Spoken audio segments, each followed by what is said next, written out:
Hello guys, welcome to my new blog. और आज का दिन कुछ खास था नहीं, क्योंकि मैं ऑलमोस्ट दिन भर घर में ही रहती हूँ और मुझे दिन भर घर में रह के बच्चे को ही मैनेज करना होता है। बच्चों को एक्चुअली एक ये मेरी बेटी और 3 मेरे डॉग्स। वो मेरी औलादों से कम नहीं है, क्योंकि इससे पहले वो मेरे साथ हैं। और दिन भर हमारा रूटीन बस यही है कि हम सो के उठते हैं, सबसे पहले डुग्गू को खाना खिलाते हैं, बनाना, क्योंकि उसे उठते ही बनाना चाहिए, उसे बहुत भूख लग रही होती है। फिर मैं अपने डॉग्स को कुछ खाने के लिए देती हूँ। फिर अपना अरेंज करती हूँ कि चाय पीनी है या कुछ खाने के लिए है।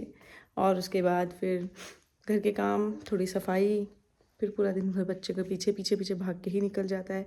आज मैंने अपनी बेटी को ये क्यूट सी फ्रॉक बनाई और उसके बाद उसकी कुछ अच्छी अच्छी फ़ोटोज़ क्लिक की, जो मैंने पोस्ट भी की हैं आज। फिर उसके बाद पूरा दिन भर मैंने कुछ ख़ास नहीं किया और मैं नहीं कर पाई, क्योंकि लाइट गई हुई थी। सुबह 10:30 बजे करीब लाइट चली गई थी और लाइट आई है 4:30 बजे।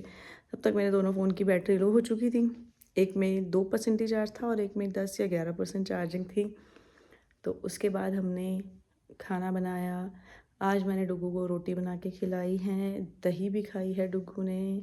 और बाकी चीज़ें तो वो खाती ही रहती है, जैसे ड्राई फ्रूट्स दे देती हूँ, अंजीर देती हूँ मैं उसे खाने के लिए, और मखाने देती हूँ, ऑरेंजेस वगैरह देते हैं। और मेरी औलादें तो दूध, ब्रेड, एग्स, उनकी पेडिग्री, और ट्रीट्स में उनके बिस्किट हैं और चिकन और मटन वाली स्टिक्स हैं, वो सब। और अपना तो मैंने आज बहुत टाइम के बाद सब्ज़ी बनाई थी और रोटी भी बहुत टाइम के बाद बनाई थी, क्योंकि मैं रोटी बहुत रेयर ही खाती हूँ।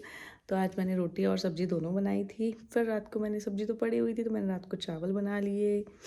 बस उसके बाद मेरी बेटी तब से सोने की कोशिश कर रही है। फिर आज इसका दूध ख़त्म होने वाला था, तो इसके पापा ने इसके लिए दूध ऑर्डर किया। इसका दूध आया। इसको सुलाने की कोशिश में हूँ मैं पिछले 1 डेढ़ घंटे से, लेकिन ये सो नहीं रही है प्रॉपरली, क्योंकि ये दिन भर में इतना परेशान नहीं करती जितना ये रात को परेशान करती है। मतलब इसको सोने के टाइम में बहुत दिक्कत होती है। पता नहीं सोने में ये इतना रोती क्यों, बहुत ही ज़्यादा रोती है। अगर किसी मॉम को पता हो कि बेबीज़ ऐसा क्यों करते हैं, तो प्लीज़ मुझे बताना ज़रूर कि इसका क्या सॉल्यूशन हो सकता है, क्या प्रॉब्लम हो सकती है बच्चे को, जो बच्चा ऐसे करता है, रिएक्ट करता है सोने के लिए, वो भी स्पेशली। तो हमने डुग्गू को खाना खिलाया। उसके बाद डुग्गू सोने की कोशिश कर रही थी, दूध भी पिलाया मैंने उसको। अभी भी बॉटल वहीं पड़ी है।